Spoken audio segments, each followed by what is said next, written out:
그 보수는 오랫동안 반공 그리고 산업화 이 두 가지 가치를 갖고 그 존립을 했다고 할 수 있는데요. 근데 이건 너무 이제 지나간 더 이상 유효하지 않은 가치라고 할 수도 있을 것 같습니다. 대표님이 생각하시는 지금 현재 보수의 가치는 무엇이라고 생각합니까? 무엇이어야 한다고 생각하십니까?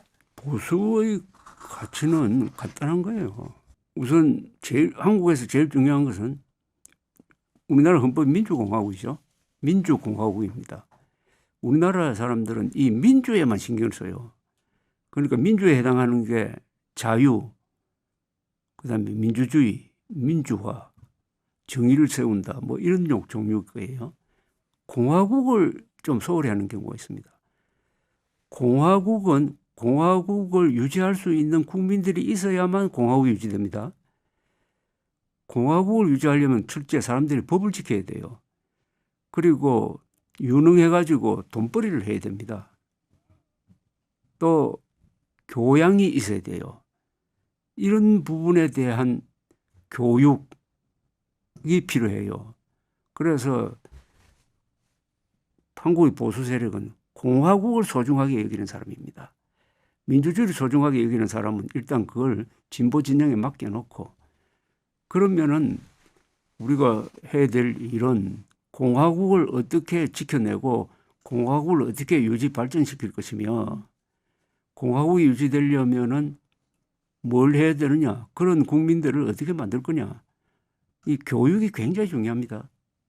그런데 제일 충실했던 사람이 바로 이승만 대통령이었어요. 이승만 대통령이 미국에서 나온 대학이 프린스톤인데 프린스톤은 스코틀랜드 장로교 사람들이 만든 대학인데 저 대학이 미국의 건국 지도자들을 많이 배출을 했습니다.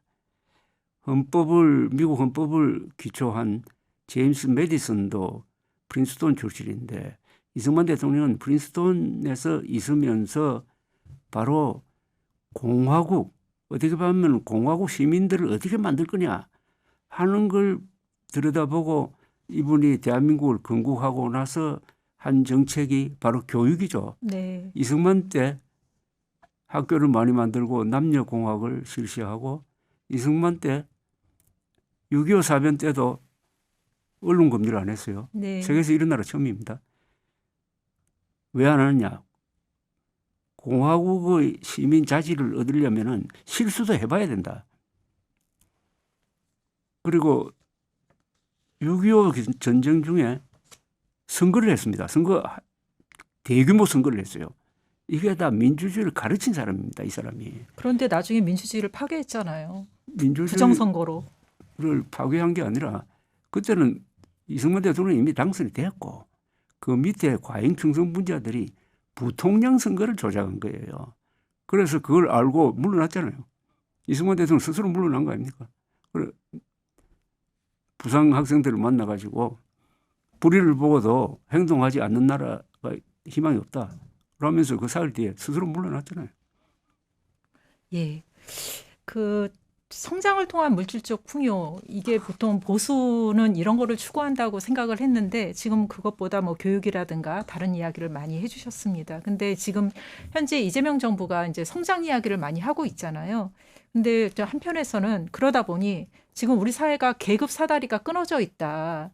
이런 사회에서 이런 격차 해소를 위해서 적극적으로 복지 정책을 편다거나 평등주의적 정책을 제시한다거나 공동체적 가치를 중시하는 정책을 통해서 우리 사회가 좀 더 포용적인 사회가 되도록 하는 것이 이제 보수가 가야 할 지향점이 아니냐, 보수가 추구해야 될 가치가 아니냐, 이렇게 얘기하시는 분도 계시던데 어떻게 보세요?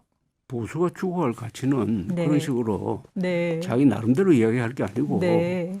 헌법에 적혀 있어요. 그래서 네. 내가 항상 이 헌법을 네. 들고 다니는데요. 네. 우리나라 헌법 조항 중에서 제일 중요한 게 이겁니다. 10조입니다. 헌법 제10조. 헌법 10조요. 모든 국민은 인간으로서의 존엄과 가치를 가지며 행복을 추구할 권리를 가진다. 네. 국가는 개인이 가지는 불가침의 기본적 인권을 확인하고 이를 보장할 의무를 진다. 이렇게 돼 있어요. 네. 인간으로서 존엄과 가치, 그 다음에 행복을 추구할 권리, 그리고 국가는 개인의 불가침의 기본적 인권을 보호해야 한다.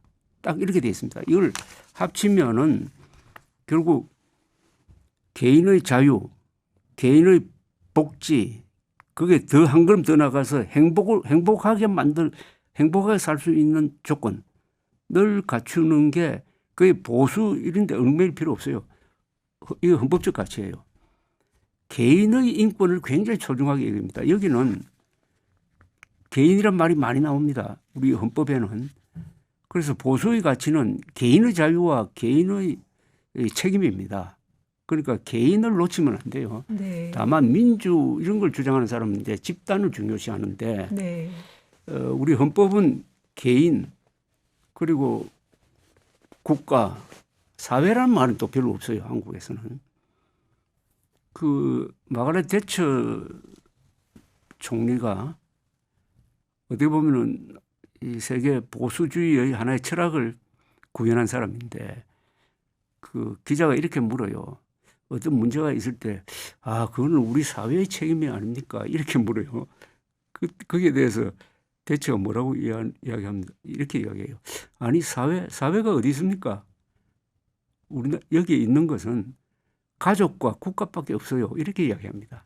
그러니까 사회라는 막연한 개념이 아니라 가족, 국가, 법 이런 걸 가지고 하나의 개인의 존엄성을 보호해가지고 그 사람을 행복하게 만들도록 하는 게 이게 공화국의 어떤 사명이죠. 그게 충실을 하는 게 저는 보수라고 생각을 합니다. 그런데 네. 그러니까 이게 저는 보수 진보 이 개념을 좀 저는 부숴야 된다 생각해요. 네. 왜냐하면 보수 이렇게 물으면 내가 의무적으로 보수처럼 행동해야 되겠다 이렇게 생각이 든다고. 네. 그게 아니거든요. 보수 진보보다 더 높은 게 헌법입니다. 헌법. 헌법대로 행동하면은 그 사람이 진보든 보수든 같은 방향으로 가게 돼 있어요. 예. 국민의힘으로 잠깐 다시 또 돌아오면 국민의힘이 그 2014년 통합진보당 해산됐잖아요. 그때 그 사유보다 지금 국민의힘의 해산 사유가 더 많다, 더 크다 이렇게 말씀하시면서 위원정당 해산을 여러 차례 언급을 하셨습니다. 정말 위원정당으로 해산해야 된다라고 생각하시는 건가요? 위원정당으로 해산할 사유를 자기들이 만든 거죠. 네. 내가 뭐 만든 게 아니고 전부 다 그 사람들 자기들이 만든 거잖아요. 네. 그런데 아니, 예. 윤석열이 내란 우두머리로 무기징역 선고를 받았는데도 정동영 씨가 뭐라고 그랬죠? 확정될 때까지 판단 안 하겠다고 했잖아요. 그거는 변호사가 하는 이야기지 당대표가 할 이야기도 아니고 그러면 그 형이 바뀌어질 가능성이 있습니까? 그다음에 그 뒤에 부정선거 음모론에 대해서도 선을 긋지 않고 내가 왜 부정선거를 음모론을 중요시하게 생각하냐면 이겁니다. 대통령이 할 수 있는 가장 큰 범죄가 있어요. 그것은 부정선거를 하는 겁니다. 그죠? 그만큼 큰 범죄가 있어요. 공정한 선거를 부정선거로 모는 겁니다. 이것도 부정선거죠. 그런 짓을 윤석열이 했잖아요. 그리고 군대를 보냈잖아요. 선관위에. 그러고 그렇게 해놓고 지금도 반성하지 않고 계속 부정선거 있었다고 주장하잖아요. 그러면 그 사람을 따라가겠다는 거 아닙니까? 그럼 이거 위헌정당 아니에요? 네. 지금 3.15 부정선거 때 부정선거를 지휘한 사람이 내무장관 최인규인데 이 사람 사형됐어요. 네. 이 사람은 발포명령 내린 사람이 아닙니다. 부정선거 했다는 것만 해도 사형이 됐다고. 살인을 안 했는데도 똑같은 논리로 공정한 선거를 부정선거로 몰아가지고 그게 승복하지 말라고 선동을 하고 공정한 선거로 뽑힌 사람이 국회를 장악하고 있는데 그 사람이 반국가 세력이라고 몰아가지고 계엄령 펴면은 이거 최인규처럼 처벌해야 되는 거 아닙니까? 그러면 이건 뭐 해산 사유냐 아니냐는 건 자동적으로 나오는 것 네. 아닙니까?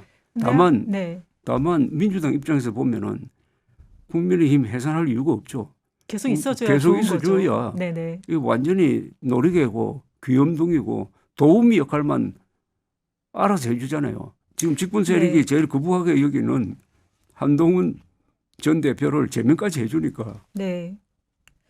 근데 이제 그 통합진보당 2014년 통합진보당 해산 때부터 이제 진보 지식인들 사이에서 나온 통설은 이렇게 그 아주 명징한 직접적인 범죄 사실이 입증되지 않는 한 그 정당에서는 사법적 심판에 의존할 것이 아니라 주권자들이 투표로 심판하는 것이 맞다. 정치적 심판이어야 한다. 만약에 그렇지 않고 뭐 국민의힘을 또 이제 사법부가 저기 헌재에서 위헌정당으로 판단을 해서 해산을 하면 오히려 핍박을 당했다는 서사를 부여해주고 또 구구 세력이 준동하는 빌미만 줄 수 있다. 이렇게 이야기들을 하고 계시더라고요. 동의하세요? 정당은 정치적으로 해산하는 게 제일 맞죠. 네. 국민들이. 네. 그건 이제 국민들이 아주 깨어 있을 때. 네. 그리고 정당 해산은 아주 명백하고 현존하는 위험이 있어야 되죠. 네. 위험이 있어야 되죠. 대표님, 그 지금 뭐 우리가 뭐 보수당, 국민의힘, 뭐 진보당, 민주당 이렇게 이제 양갈래로 굉장히 그 진영 갈등이 굉장히 심하잖아요. 양당제에서. 근데 이것을 다당제로 실현하는 선거제도 개혁이 좀 필요하다. 이런 얘기가 꾸준히 있기는 한데 국민의힘이나 민주당 의원들은 별로 관심이 없는 것 같고요. 요거에 대한 의견하고 또 개헌에 대해서는 또 어떤 생각이신지 말씀을 좀 해주세요. 그 선거제도 개편은 개헌하고 같이 이제 권력구조 개편과 같이 맞물려야 되는데 네. 지난 불법 계엄을 통해서 우리가 느꼈던 것은 국군 통수권자가 판단을 잘못하면은 이런 꼴이 벌어질 수가 있고 이게 견제가 안 되는구나. 이런 일이 사전에 막아져야 되는 것 아닙니까? 우선 국민의힘 안에서 윤석열을 제대로 견제를 했어야 되고 그 부하들도 따라가면 안 되고 해야 되는데 결국 이런 벌어졌다 이거예요. 이런 사고를 막기 위해서는 헌법에 어떤 제도를 만들 거냐 하는 것을 앞으로 개헌을 할 때 제일 중심적으로 생각해야 될 것 같고요. 그다음에 이제 내각제로 가느냐 아니면 대통령 중심제로 계속 가느냐 또 이원 집중제 뭐 이런 여러 가지 방식이 있는데 저는 내각제로 가는 게 맞다고 생각합니다. 내각제로 가는 우리는 이제 내각제로 갈 수 있는 국민 수준이 되었다고 봐요. 내각제를 우리가 시도했다가 5.16 군사혁명이 나가지고 그 아주 악몽처럼 기억하고 있는 게 1960년의 장면 정부 시절의 내각제거든요. 그때는 내각제가 우리 국민 수준에는 안 맞는 너무 좋은 제도였어요. 그러나 이만한 국민들을 만들어내고 아까 말씀드린 70%의 국민들이 그래도 합리적인 판단을 하고 있다면은 그 사람들을 믿고 내각제로 가는 게 맞다고 생각해요. 내각제로 간다고 하면은 지금 우리가 걱정하는 게 상당 부분 해소가 됩니다. 그리고 한국 실정에서는 대통령 중심제로 가면은 계속 반복되는 이 실수 또 정권이 바뀌면 또 보복 수사를 하고 하는 이런 게 계속 반복될 것 같아요. 그래서 이제는 또 대통령 중심제가 결코 강한 정부가 아닙니다. 대통령 중심제가. 대통령 중심제보다는 내각제가 강해요. 네. 내각제는 어떤 결정을 단체로 하잖아요. 그 내각 회의에서 하잖아요. 그 총리는 프라임 미니스터니까 그 여러 장관 중에 선임자 아닙니까? 그렇게 해서 합의를 본 게 더 정책적으로 효과가 있지. 한 사람이 독단적으로 했다가 이번에 의료대란 일으킨 것처럼 저게 무능하다는 거거든요. 네. 내각제에서는 절대 저런 실수가 내각제에서는 불법 계엄 일어날 수가 없어요. 그래서 저는 내각제를 심각하게 네. 생각을 해야 되고 네. 개헌은 후다닥 해서는 안 되고 전 국민적인 토론 과정을 거쳐야 돼요. 거의 1년이 돼도 좋고 2년이 돼도 좋고 타운 미팅식으로 작은 단위에서까지 개헌 가지고 열띤 토론을 하고 그래서 자연스럽게 어느 방향이 결정될 때 개헌을 해야 된다고 생각합니다. 뭐 원포인트 개헌, 뭐 전문 개헌 이런 거 하지 말고 권력 구조에 대한 논의가 심도 있게 있어야 되고 이 논의를 하는 과정에서 우리 국민들이 민주주의에 대해서 알게 되고 국가에 대해서 알게 된다고 생각합니다. 교육 효과가 굉장히 중요하다고 생각해요. 네. 대표님이 1987년 대선 이후부터 모든 선거에서 결과를 거의 정확하게 예측을 하셨다고요? 대표님이 그렇게 쓰신 걸 제가 봤습니다. 이번 지방선거 예측은 어떻게 하고 계세요? 수치적으로? 지금 뭐 15대 1 그게 거의 비슷하지 않겠어요? 15대 1. 예. 네. 경북 빼고 거의 전패하는 거. 예. 15대 1. 재보궐은 선거는요? 그건 저 개별적인 것이니까 네. 그건 또 누가 나올지 모르니까 지금 네. 해석하기 힘드는데 그런데 서울에서 오세훈 서울시장이 상당히 지금 크게 뒤지는 걸로 생각되는데 그러니까요. 20몇 %. 시간이 가면은 오세훈 서울시장은 지지율이 꽤 회복될 거라고 봅니다. 아, 그건 왜 그렇다고 보십니까? 이 오세훈 서울시장이 10년 정도 서울시를 운영을 하면서 지금 서울시가 큰 사고 없이 대도시로서 기능하고 있잖아요. 그리고 살기 좋은 도시 랭킹에서 서울시가 지금 세계에서 9등입니다. 그리고 우리는 피부로 느껴요. 저는 강북에 살아서 그런지 강북도 많이 발전했는데 네. 이분이 부족한 게 있어요. 자기가 한 실적을 요약해서 선전을 제대로 못 하더라고요. 아, 홍보를 못한다. 마케팅을 못한다. 홍보에 굉장히 약해요. 네. 그러려면 간단한 말로 이렇게 설명을 해야 되는데 그런데 이제 지금 정원호 씨가 상당히 올라오는 것 같은데 만약 예컨대 그 사람이 네. 후보가 됐을 때 한 구청 그분이 성동구청장이죠. 성동구를 발전시킨 거하고 세계적 대도시를 10년 동안 발전시킨 거가 비교가 될 거예요. 그럼 이 크기가 달라요. 그래서 아직도 오세훈의 저력이 나올 수 있는데 다만 장동혁과의 관계를 어떻게 가져가느냐. 지금 긴장 관계잖아요. 그죠? 네. 이렇게 생각할 수도 있어요. 장동혁을 세게 비판해야 합리적 보수의 지지를 받을 수 있다라고 생각할 수도 있고 그렇게 되면은 선거판에서는 그게 그 극우표도 표니까 그걸 잃는 것 아니냐. 그래서 그 선거 전략이 어떻게 나올지는 모르겠는데 하여튼 독자 노선 뭐 빨간 옷 안 버리고 뭐 하얀 옷 입는다든지 해가지고 독자 노선으로 가면서 강한 인상을 준다면은 지금보다는 호전될 것이다 이렇게 생각합니다. 대표님은 오세훈 시장하고 좀 소통을 하십니까 평소에? 뭐 그렇게 특별히 뭐 긴밀한 관계는 아니고 네. 다만 내가 서울 시민으로 살다가 보니까 이렇게 보는 건 있죠. 네. 좀 개인적인 질문으로 넘어가겠습니다. 일단 뭐 1971년 부산의 국제신문에서 시작을 하셔가지고 뭐 잡지 마당, 월간조선, 그다음에 조갑제닷컴, 그다음에 지금 유튜브 조갑제 TV까지 현역 기자로서 왕성하게 활동하고 계십니다. 예전에 특종도 정말 많이 하셨고요. 이게 56년째인데요. 지금 1945년 그 해방둥이시잖아요. 예, 올해로 81살 되셨습니다.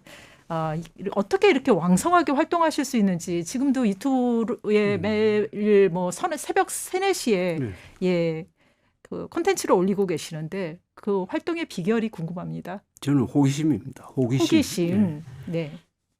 새로운 사실에 대해서 관심을 가지고 재미있어 하는 거죠. 호기심이.